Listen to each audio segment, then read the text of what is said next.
On Tuesday, September 1st, Jim Samantle started getting letters of the alphabet. A T-shirt with the letter C on it.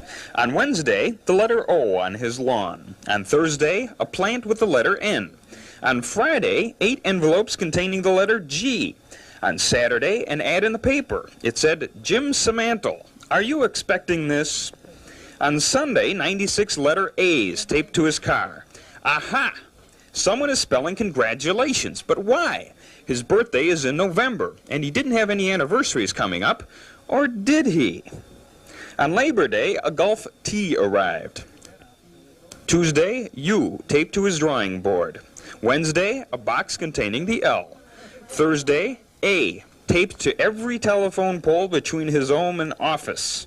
Friday, his car covered with tea bags. Saturday, a postcard with the letter I. Sunday, the O, cut out of every page of his newspaper. Monday, a pizza shaped like the letter N. And Tuesday, a skydiver was supposed to dive into the Fulton Mall in downtown Peoria to bring the S.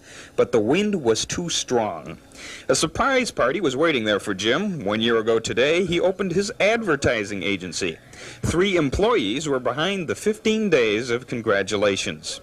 Bob Uhlar, News Center 31. The Galesburg controllers haven't had a chance to picket their own airport before. They've been manning picket lines in other cities. But now they're picketing the popular Stearman Fly-in. Stearmans are the old biplanes used in both World Wars and as crop dusters. About 100 Stearman owners are expected at the 10th annual convention, and it was started by local electrician and Stearman owner Jim Leahy. He's obviously mad about the Patco picket lines. Just makes me furious. They have no right to picket us. They apparently have a constitutional right to demonstrate. But as far as wishing us bad luck, which they were quoted in one of the newspapers, they were hoping that the Stearman Fly-in was a financial disaster. And I don't understand why. We didn't fire them. They walked off their jobs. We have nothing. We are not the FAA. Patco is picketing the fly-in because some of the owners are airline pilots. The controllers say pilots have been secretly giving them information about near misses and unsafe skies, but the pilots won't admit it in public. Dick Baird is a pilot for the American Airlines. If it was a dangerous situation, the airline crews themselves would be the first to announce it and not to fly. The Stearman Air Show will be taking place here in Galesburg on Friday and Sunday, and they'll spend Saturday in Monmouth. Bob Uhlar, News Center 31. Many Pabst employees went to work this morning thinking this would be their last day. And while the restraining order will let them work at least one more week, none of them believe it will help them save their jobs. But the restraining order will buy them some time. Many of them don't believe Pabst is giving them honest answers. Answers to questions like, how can you justify eliminating pensions for retired workers? The people that are on pension, what they're trying to do to them now is ridiculous, because to tell you what they're going to do, they're going to take their livelihood away from them. They're going to make them just nothing. People like me, I got a few years that I can operate yet. These people can't do anything. Why did Pabst pick one of its most efficient plants to shut down? And why was it so important to close down this plant when Pabst was ready to buy another brewer in Pennsylvania? They may not like the answers, but they feel Pabst should be more honest with them and treat them a bit more fairly. Bob Uhlar, News Center 31. You're looking at 103,000 bushels of corn. It's piled here in downtown Delavan because the grain elevator next door doesn't have any room for it. With about 2 weeks left in this year's record harvest, it became obvious the elevator would get more corn than it could handle. The manager got permission to use the bowling alley parking lot in a one-block stretch of 6th Street. That manager is Bob Lyle, and he says it could be Christmas by the time all the corn is removed. Hopefully we'll start picking it up second half of November and have it up off the ground by Christmas time. It'll be sold and hauled to the river at Pekin or Havana and then go to the Gulf for export. The overflow is not unique to downtown Delavan. Facilities all over central Illinois are piling corn outside. But never before have local operators had to stockpile so much corn. And residents in Delavan will just have to get used to bypassing 6th Street. This is Bob Uhlar reporting.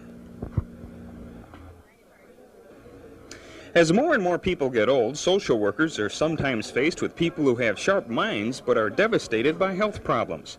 The seminar is run by the state and the Rehabilitation Institute of Southern Illinois University. Workshop director Phyllis Ehrlich explains how the seminar helps the social worker. That the workers, many of whom are younger or at least healthier than some of the elderly we have to work with, can experience what it feels like to have presbyopia, which is an eye problem, or to have had a stroke and not be able to see as well. This exercise shows why some elderly persons walk slowly or use handrails. Some illnesses can cause a loss of balance. The floor seems to pitch back and forth. These special glasses have a mirror that pitches from side to side. These glasses show what it's like to have a cataract or an eyeball that's getting cloudy. Even though the cataract victim may be looking at you, he can only see out of the edge of his eye. This hearing test shows how confusing a slight loss of hearing can be. The person's voice is only delayed for 0.2 of a second, but it's enough to force a person to speak slowly or talk in phrases. Jack and Jill went up the hill. It makes you feel very insecure, and it makes you more aware of why the elderly person is slower, the reaction time is slower. I can also understand why older people need more time, because not only to realize where they're going, but also to feel confident about the environment. Bob Uhlar, News Center 31. Last July, 17-year-old Eric Brown was building pipe bombs, an oversized firecracker made by putting gunpowder in a piece of pipe. He was melting wax to waterproof the wick. I just lightened the melting wax, to put over the wick to cover it, and then it caught the wick itself. And I understand it hurt your hand pretty bad. Yeah, blew off a chunk of it. Pretty big piece. I couldn't feel my fingers, or I couldn't move them more or less, and then I thought I lost them, so I was looking for them. He did lose part of his little finger and part of his hand, but the doctors used a new technique called microsurgery to replace the missing part of his hand. Well, they have a big microscope, and when they take a piece of a body and put it on another part, they got to sew the veins together and the arteries together and the capillaries together and the fat and the muscle and the tissue all together, and it's hard to see, the real tiny stuff, so they put it in micro or whatever. The doctors took a piece of Eric's upper arm to replace the missing part of his hand. Oh yeah, it was. It was a pretty big piece of it, actually. There's a big dent in my arm. It just went down and all the way up, and I've been lifting weights every day after school to build it back up. How does the arm feel? It's some mornings when it's really cold, it's really tight, It hurts to bring it in some positions, but it's not too bad. Eric says it took 9 hours to complete surgery, and while it looks a little strange at first, both his hand and his arm feel fine. And only 7 months after surgery, Eric is playing for a basketball team at the First English Lutheran Church. Bob Uhlar, News Center 31. Here they come again. When do you say Budweiser? Clydesdale horses have been pulling the beer wagon around in parades and commercials for almost 50 years now. It's been 25 years since the Clydesdales visited Normal, and 63-year-old Walt Brady was with them both times. He's been driving the team of 8 Clydesdales for 42 years. Really, I don't think money could buy it. It's been a wonderful education, the wonderful, wonderful people I've met, and the places I've seen. I know money can't buy that. The Clydesdales are natives of Scotland and are extremely large horses. Let me give you an idea of just how big these horses are. I'm 5'10", and as you can see, the horse's back is about as tall as I am. The horse also weighs 2,100 pounds, which is about twice as big as a racehorse. Each horse has a custom-made harness worth $30,000, and each custom-made shoe weighs 4 pounds. Brady says the Clydesdale tradition started when Prohibition was repealed. August A. Bush Jr. told his father that he had bought him a brand new car. So he wanted him to go and look out the window of the office, and he did, and there sat 8 horses in the wagon, and they've been advertising with the Clydesdale horses ever since. There are 3 separate teams of Clydesdales, one based in New Hampshire, one in California, and this one based in St. Louis. Bob Uhlar in Normal, Illinois. People have been calling us to complain about potholes in their area, and it seems we get the most complaints about Illinois Route 29. The two problem spots seem to be south of Pekin and south of East Peoria. This is, or maybe I should say was, Route 29 south of East Peoria. This is a heavily traveled four-lane highway, or at least it was until this week. And while Route 29 south of Pekin is not quite as bad, business owners claim they are losing business.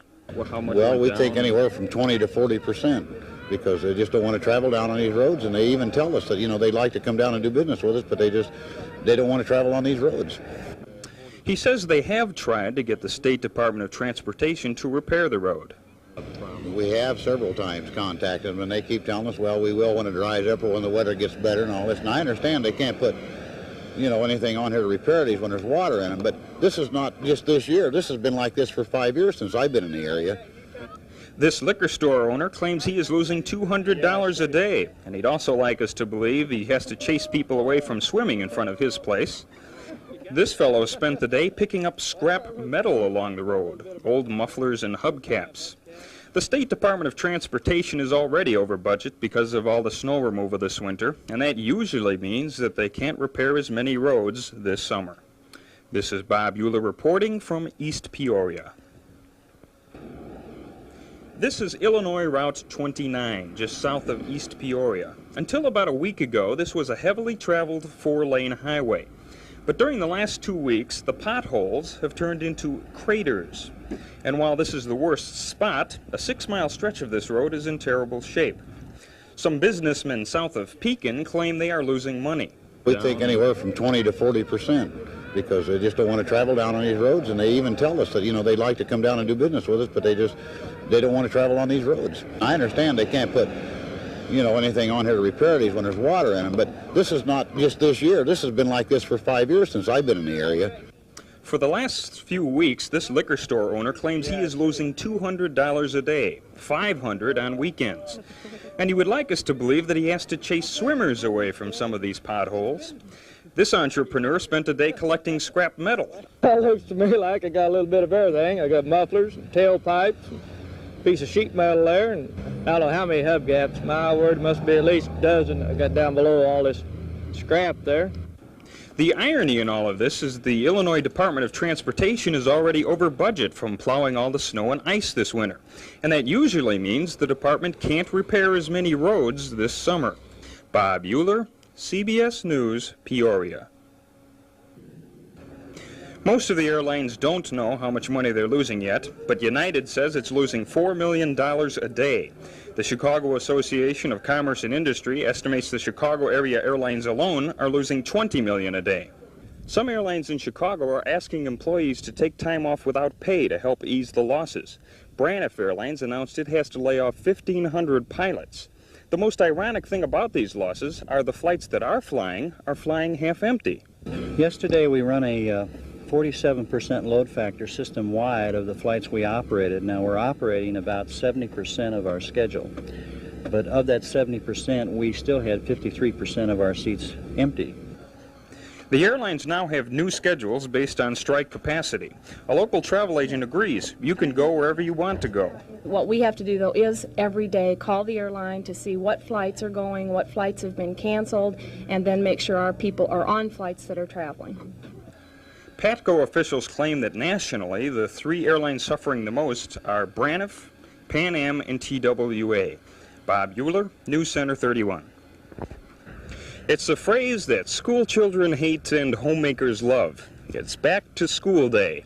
And this high school has the dubious honor of being the first to go back to school. These students started school yesterday, 2 weeks earlier than most schools in the area, and they've been doing it that way since 1977. The school board changed the schedule after the school ran over its natural gas limit the year before. Silco charged the school an $1,800 penalty, but school superintendent Norm Inslee is finding people like the new schedule better than the old. We think that it makes sense to start earlier, give semester exams prior to Christmas. We think that's an advantage to students. We think it's an advantage for our students to get out earlier in the spring of the year in terms of seeking employment. We think that actually there is more instructional time provided because there are no wasted days prior to Christmas, because we give exams on the final 2 days of first semester prior to the Easter Christmas break. Student Council President Michelle Wolf agrees she hasn't heard anybody complaining. It was a different feeling knowing that all my friends are still out basking in the sun, but it was okay considering, you know, the weather was nice and cool, and it's not as hot as it usually is, you know, when we go back to school. So while some of their friends tease them because they have to start early, Limestone students know they'll get a 2-week jump on their friends next June. Bob Uhlar, News Center 31. This morning, a coroner's jury declared Joyce Krieger died on July 14th because the drop pipe on her furnace fell off. McLean County Coroner William Anderson says local fire and police departments are finding other furnaces have that same problem. The fact that they found 2 other drop pipes in this 8-unit apartment had loose drop pipes. I see. Plus the 3rd unit being where the fire occurred. I think that it should be brought to the public's attention that this type of thing apparently is pretty consistent, because we've found about 5 or 6 instances, including Joyce, having drop pipes that are loose just in the town of Normal, causing one death for sure, and that's hers. The drop pipe on a gas furnace works like a filter in the gas line. Moisture and other junk in your gas is heavier than the gas itself. So when it reaches the drop pipe, it falls into the drop pipe instead of going into your furnace. The drop pipe should be tightly screwed into the bottom of the gas pipe going into a gas furnace. The coroner's jury found that some furnaces vibrate and cause the drop pipe to come loose. If the pipe falls off, the room will fill with gas. The jury recommends you check the drop pipe to make sure it is tight, or you should have a heating contractor come to your house and check the pipe. Bob Uhlar, News Center 31.